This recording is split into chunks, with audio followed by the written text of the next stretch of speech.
Hey, what's up everyone? This is Hitesh Jitwani. I am back with the new video. This video is from class 12, Economics, chapter number 2, and the chapter name is Indicators of Growth and Development. So basically, this chapter contains two different things. Now, the first one is economic growth, and second one is economic development. Let us understand the concept.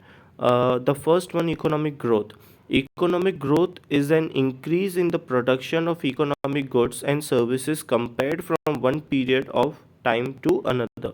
Now economic growth की अगर हम बात करें तो economic growth जो होता है वो क्वांटिटेटिव चेंजेस होते हैं. मतलब हमारा जो जीडीपी है, ग्रोस डोमेस्टिक प्रोडक्ट है, as be compare from one time to another time, जैसे कि पूरे साल का ले लिया, पूरे मंथ का ले लिया. सो if the production is getting increases or services are being increased, that can be considered economic growth. However, the concept of economic development is little different. Let us understand. In economics study of public sector, economics of social development is a process by which the economic well-being and quality of a life of a nation and regions or local community or an individual are improved according to targeted goals and objectives. So अगर हम economic development की बात करें, so here economic development is qualitative. Like जब हमने बात की economic growth की, that is quantitative, जहाँ पे numbers बढ़ाए जाते हैं, but की इकोनॉमिक डेवलपमेंट जो है, इन economic development it is qualitative changes. So like if the life of a person, if that person belongs from local community or any nations or any region, doesn't matter, if the life of a person is getting improved, उसका living standard improve हो रहा है, that can be considered economic development. Okay, let us move on second slide. Now let us understand what are the limitations of economic growth. The first one, economic growth takes into consideration only quantitative change. As I told you in the beginning, जब हम economic growth के बारे में पढ़ रहे थे, economic growth जो है that is only quantitative, whereas the economic development is qualitative. तो यहाँ पे सबसे पहला limitation economic growth का है कि that is economic growth which is always contain quantitative changes. The second one is, in economic growth there is a rise in national income and per capita income, but the institutional psychological factors remains the same. तो यहाँ पे the first one is like हमने देखा था वो quantitative है, तो यहाँ पे नेशनल इनकम और पर कैपिटा इनकम तो बढ़ती है. हाउएवर द लिविंग स्टैंडर्ड, मतलब साइकोलॉजिकल फैक्टर्स जो होते हैं वो इंसान के सुधरते नहीं हैं. जैसे कि अगर हम बात करें महंगाई बढ़ जाना या तो चीज़ों के दाम बढ़ जाना, जिसकी वजह से हमें जीडीपी तो ज़्यादा लगेगा, बट उसका सीधा अफेक्ट लोगों की लिविंग स्टैंडर्ड पे पड़ रहा है कि नहीं पड़ रहा. So that is the first limitation. The next one is, the concept of economic growth is narrow and depict only the rise in the rate and extent of output.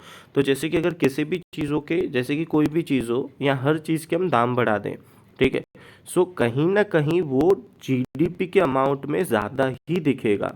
So this concept is very narrow. इससे हमें ये नहीं पता चलेगा कि चीज़ों के दाम बढ़ने की वजह से लोगों का लिविंग स्टैंडर्ड इम्प्रूव हुआ है कि नहीं. The fourth one is, the concept of economic growth is not of much in use in understanding of welfare of the people. तो यहाँ पे सिर्फ नंबर्स दिए गए हैं, इसकी कोई गारंटी नहीं है. ये इकोनॉमिक ग्रोथ कंसेप्ट जो है ये हमें ऐसा नहीं बता सकता कि लिविंग स्टैंडर्ड जो है वो इंसानों का, वहाँ के सिटीजन का इम्प्रूव हुआ है कि नहीं. So these are the four main limitations. Let us move ahead. Okay, now let us understand the characteristics of economic development. Various we have discussed about the economic development. The economic development means the improvement in living standard. लोगों का अगर living standard change होता है, उनकी lifestyle सुधरती है, that is considered as a economic development. So इसके characteristics पढ़ें. The first one is, economic development is a continuous process. Economic development is a slow but strong process in predetermined order and direction. In any country, development is a process which is easy to start but difficult to maintain. The process of development is usually fast initially but slow down over a period of time. तो सबसे पहला अगर इसका characteristics की बात करें तो economic development जो है वो कंटिन्यूस प्रोसेस है. It is very easy to start but उसको मेंटेन रखना लॉन्ग पीरियड के लिए बहुत ही डिफ़िकल्ट रहता है. Second one, quantitative and qualitative changes take place. तो यहाँ पे in economic development output increases which is quantitative but due to research the quality of a product improves which is qualitative but there is a more qualitative improvement. तो यहाँ पे जैसे कि हमने economic growth में सिर्फ क्वांटिटी की बात की गई थी, यहाँ पे क्वांटिटेटिव एंड क्वालिटेटिव बोथ आते हैं. मतलब मेन तो हमारा क्वालिटेटिव ही रहता है जिससे इंसान की जो लाइफस्टाइल है, जो लिविंग स्टैंडर्ड है वो सुधरते हैं. सो हियर जैसे कि चीज़ों के दाम भी बढ़ाए जाते हैं तो उनको अदर फैसिलिटीज़ प्रोवाइड की जाती है. So that can be considered economic development. Third one, change in demand. There is a rise in income of a people due to development which changes their taste. In their initially stages of development, the demand of basic or primary goods rise, but subsequently there is a rise in the demand for comforts and luxury goods. So that is the rule of economy. जैसे अगर हमारी income बढ़ती है तो हम हमारे living standard को बढ़ाना और अच्छा करना चाहते हैं. सो अगर इकोनॉमिकली डेवलपमेंट हो रहा है, हर एक इंसान की अगर इनकम बढ़ाई जाती है तो that person would migrate from cheap thing to luxurious things. तो वो क्या करता है, वो जो लो क्वालिटी की चीज़ें यूज़ करता था अभी तक, वो अभी लग्जरियस चीज़ की तरफ मूव ऑन कर देगा. The fourth one is labour become more dynamic. So development leads to increase in education of labour which makes him more dynamic. तो अगर हम बात करें डेवलपमेंट की, अगर हम किसी इंसान को एजुकेशन देते हैं, सो बाय गिविंग एजुकेशन और training that person is able to learn the things and by using those skill the person is able to utilise those things and can get the improvement in his or her work. So labour ज़्यादा ही dynamic हो जाते हैं इसमें. The fifth one is increases capital formation. Development leads to increase in demand for a different commodities. New enterprises come forward due to which the rate of investment and capital formation increases enormously. तो अगर कोई भी country में economic development हो रहा है, अगर नए रिसर्चेज हो रहे हैं, उनके जो लेबर्स हैं वो ज़्यादा ही डायनेमिक हैं, they are working with dedication, they are highly skilful, they are highly educated, तो वहाँ पे कैपिटल फॉर्मेशन होना ही है. बाहर की जो कंपनीज़ हैं, जो मल्टीनेशनल कंपनीज़ हैं, they would get attracted by this all things and they would start investing money in the country. Okay, the next one is change in technology. So there is a shift in dependence from fire and water based technology to coal in iron based technology which result a faster development. तो यहाँ पे example जो दिया हुआ है, let us think beyond this कि अगर कोई कंट्री कोई नया ऐसा व्हीकल बनाते हैं या कोई ऐसी टेक्नोलॉजी बनाई जाती है which is new and that's a great innovation. So यहाँ पे उस कंट्री को उस नए डिवाइस या नए इक्विपमेंट से बहुत सारे फ़ायदे होंगे. सो यहाँ पे टेक्नोलॉजी जो है that would become very helpful to get the development for the country. The seventh one is after a particular stage development becomes self motivating. तो जैसे कि कोई टाइम आ जाता है जहाँ पे एक अच्छा खासा कंट्री के लिए डेवलपमेंट हो चुका है, मतलब अभी ज़्यादा हमें पैसे खर्च करने की ज़रूरत नहीं है. So that becomes a self motivating for the each and every country. Okay, so इसके भी लिमिटेशंस दिए हुए हैं. Let us start the limitations of economic development. The first one, economic development indicates the progress of a nation. It shows the economic scenario, but in real sense, it cannot discuss the human development. It cannot become the index of human progress. So यहाँ पे the first one ये क्या बता रहा है कि हम अगर इकोनॉमिक डेवलपमेंट की बात करें तो जैसे कि अगर हमने बार बार बात की कि लोगों का लिविंग स्टैंडर्ड इम्प्रूव होता है, but is there any measurement, क्या हमें उस मेजर कर सकते हैं कि उनका लिविंग स्टैंडर्ड सच्ची में इम्प्रूव हुआ है कि नहीं, अगर हुआ है तो कितना हुआ है, नहीं, there is no particular measurement. तो यहाँ पे ये थोड़ा लिमिटेशन रह जाएगा। Second one, economic development can not be measured as economic growth, it is very difficult to measure economic development. Economic development includes those changes in that have happened in the society, it is very difficult to derive from measurement for this। तो अगर हम एक simple चीज़ बात करते हैं, अगर हम किसी इंसान की इनकम बढ़ाते हैं, अगर उसकी इनकम जो है वो बढ़ जाती है, जैसे कि वो पर्सन जो था महीने के 20,000 कमाता था, अभी उसकी सैलरी बढ़ा के हमने 25,000 कर दी, तो इकोनॉमिक ग्रोथ जो है उसका हमें मेजरमेंट इजीली मिल चुका कि इकोनॉमिक ग्रोथ जो है वो ₹5,000 से उसकी ग्रोथ हुई है। बट वो 5,000 से उसके लिविंग स्टैंडर्ड्स में क्या चेंजेस आए, that is not possible to measure. तो that is also limitation. When economic development takes place, the standard of living of people improves. Though economic development is taking place in India today, there is not much improvement in the standard of living of the people, and therefore we cannot say that economic development means the improvement of standard of living. और simple यहाँ पे अगर हम economic development की बात करते हैं तो हमें ये चीज़ पता चली कि इकोनॉमिक डेवलपमेंट और जो ह्यूमन लाइफ जो है उसका लिविंग स्टैंडर्ड जो है उसके लिए मेजर करने के लिए हमारे पास कोई ऐसा मेजरमेंट नहीं है। However we can not assume कि इकोनॉमिक डेवलपमेंट हुआ है तो इकोनॉमिक मतलब वहाँ के लोगों का लिविंग स्टैंडर्ड सुधरा ही होगा। So these are the 3 limitations of economic development. Okay, let us understand the difference between economic growth and development. The first one is economic development is a process and economic growth is an occurrence। तो यहाँ पे अगर हम बात करें economic development जो है वो कैसा है, वो एक प्रोसेस है, और इकोनॉमिक ग्रोथ जो है वो एक occurrence है। Second, economic development is quantitative and qualitative change place, और इकोनॉमिक ग्रोथ जो है वो अपने आप में सिर्फ क्वांटिटेटिव ही है। In economic development, the question of utilization of unutilized resources arise। Economic development में जो हमारे पास रिसोर्सेज हैं कितने यूज्ड हुए हैं और कितने यूज़ नहीं हुए वो क्वेश्चन आता है। And in economic growth the emphasis is on the distribution of available resources. तो ग्रोथ की अगर हम बात करें तो हमारे पास जो अवेलेबल रिसोर्स हैं हम सिर्फ उन्हीं के बारे में सोचते हैं, हम नए रिसर्चेस के बारे में नहीं सोचते। The concept of economic development is related to developing countries. However, the economic growth is related with the developed countries। तो डेवलपमेंट कहाँ होता है, जो कंट्रीज डेवलपिंग होती है वहाँ पे डेवलप होता है, और जो कंट्रीज ऑलरेडी डेवलप है वहाँ पे तो सिर्फ इकोनॉमिक ग्रोथ ही दिखेगा। The fifth one is economic development is difficult to measure and economic growth is very easy to measure. मतलब हम किसी भी नंबर को मेजर कर सकते हैं।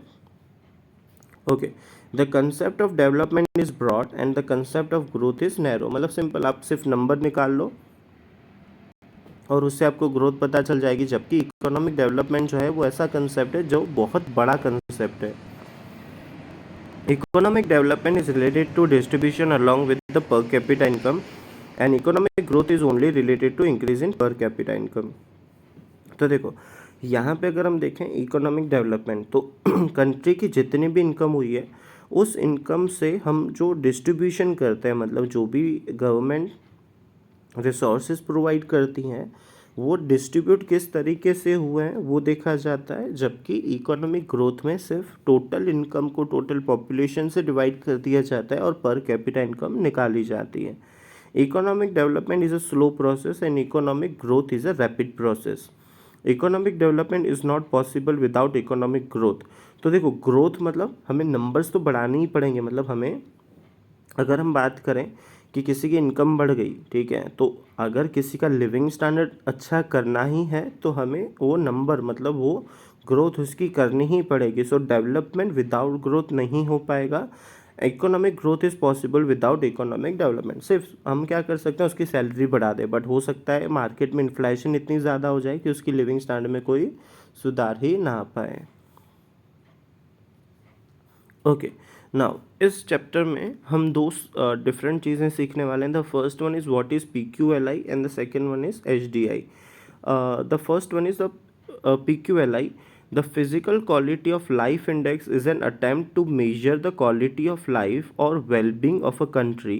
The value is the average of 3 statistics। तो यहाँ पे 3 चीज़ें दी जाती हैं, जैसे कि लिटरेसी रेट, जैसे कि एजुकेशन दिया हुआ है वो, infant mortality rate and then life expectancy. तो इन तीनों चीज़ों के बारे में हम डिस्कस करते हैं। PQLI का जो मेजरमेंट होता है वो 1 से 100 तक होता है, मतलब अगर कोई कंट्री 1 के नियर है तो वो डेवलपिंग कंट्री मानी जाएगी, और कोई कंट्री 100 के नियर है तो वो डेवलप कंट्री मानी जाएगी। Let us start. Extent of education, literacy level of country determines the situation of education. The percentage of population educated out of the total population determines the extent of education. मतलब simple, हर एक country में से कितने percentage लोग जो हैं वो पढ़े लिखे हैं, एजुकेटेड हैं, फर्स्ट ये कैटेगरी रहती है। Second, life expectancy, number of years a child expected to live at the time of birth is known as life expectancy. Life expectancy क्या होता है कि अगर किसी भी इंसान का जन्म होता है तो वो इंसान कितने साल उस कंट्री में जिएगा, मतलब कितने साल एवरेज वहाँ का लाइफ एक्सपेक्टेंसी है वो देखा जाता है। दैट एक्चुअली शोज़ कि उस कंट्री का, अगर किसी कंट्री का लिविंग स्टैंडर्ड मतलब लाइफ एक्सपेक्टेंसी बहुत ज़्यादा है तो वहाँ से हमें ये पता चल रहा है कि उस कंट्री में मेडिकल फैसिलिटीज़ अच्छी हैं, ट्रांसपोर्टेशन फैसिलिटीज़ अच्छी होंगी, वहाँ पे क्लीनिनेस ज़्यादा ही होगा। ठीक है। The third one is infant mortality rate. During a year of number of infants who die before a 1 year और out of 1000 births is known as infant mortality rate. So infant mortality rate जो होता है वो ये चीज़ है कि अगर कोई भी बच्चा 1 साल कंप्लीट करने से पहले अगर उसकी डेथ हो जाती है तो उसको हम इन्फेंट मोर्टालिटी रेट बोलते हैं। और जो इन्फेंट मोर्टालिटी रेट हो, बर्थ रेट हो कि डेथ रेट हो, ये हमेशा 1000 के सामने काउंट किए जाते हैं। Okay, now let us talk about HDI.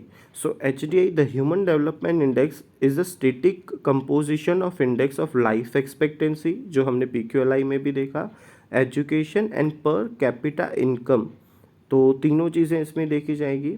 Then which is used to rank countries in 4 tiers of a human development, और इसका जो मेजरमेंट रहता है HDI का वो 0 से 1 रहता है। तो life expectancy is the same, education भी सेम, और दूसरा पर कैपिटा इनकम, जिससे उनका जो लिविंग स्टैंडर्ड है यहाँ पे जो दिया हुआ है the decent standard of living. तो अगर किसी इंसान की इनकम ही बढ़ा दी जाए, अगर उसकी इनकम ही अच्छी है तो वो क्या करेगा, अपने लिविंग स्टैंडर्ड को सुधार देगा।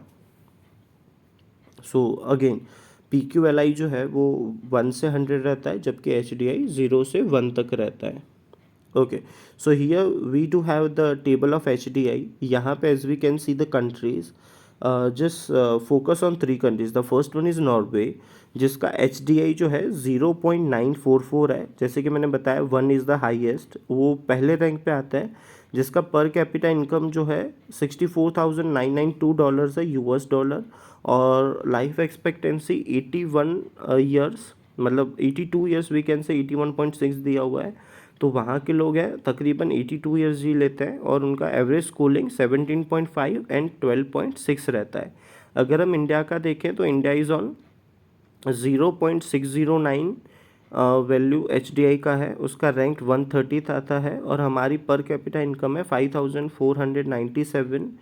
हमारा लाइफ एक्सपेक्टेंसी, इंडिया का लाइफ एक्सपेक्टेंसी जो है that is 68 years, and schooling, average schooling and number of years जो है दैट इज़ 11.7 एंड 5.4 ईयर्स। जबकि नाइगर जो है वो नाइगर 0.348 पे है, उसका रैंक 188 आता है, और उनकी life expectancy approx 61.4 years, and 5.4 and 1.5 जो है वो नंबर ऑफ़ स्कूलिंग दिए हुए हैं। I hope you got understand everything. Let me know if you have any question. Just comment below. I will be more than happy to answer. Thank you so much for watching this video. Stay safe and have a great day. Bye bye guys.